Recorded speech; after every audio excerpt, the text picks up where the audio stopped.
L'annonce de sa mort, le mercredi 2 mars, a fait l'effet d'une bombe. Jean-Pierre Pernaut, l'emblématique présentateur du JT de 13h de TF1, est décédé à l'âge de 71 ans des suites d'une longue maladie. Le journaliste, très populaire, est mort donc des suites de plusieurs problèmes de santé, lui qui se battait depuis plusieurs mois contre un cancer des poumons.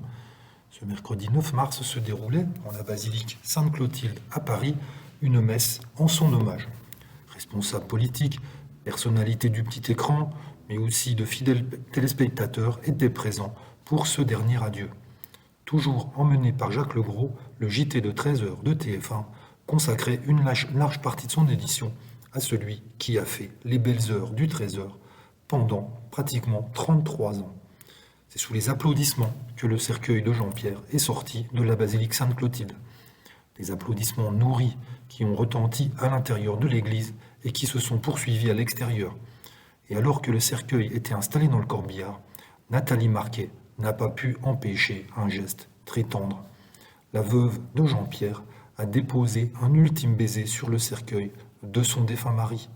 Une fois l'hommage terminé, la dépouille de Jean-Pierre Pernaut sera transférée jusqu'au cimetière d'Amiens en Picardie, terre dont il était originaire et à laquelle il était très attaché.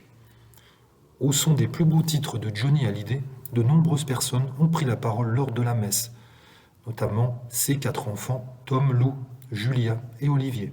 Tu étais un père souriant, généreux, attentif, drôle et même parfois un peu con, a lancé étonnamment, avec beaucoup de tendresse, son fils Tom. Ses proches ont énuméré les moments passés en famille, les barbecues, les repas à rallonge, leur passion commune pour le sport automobile.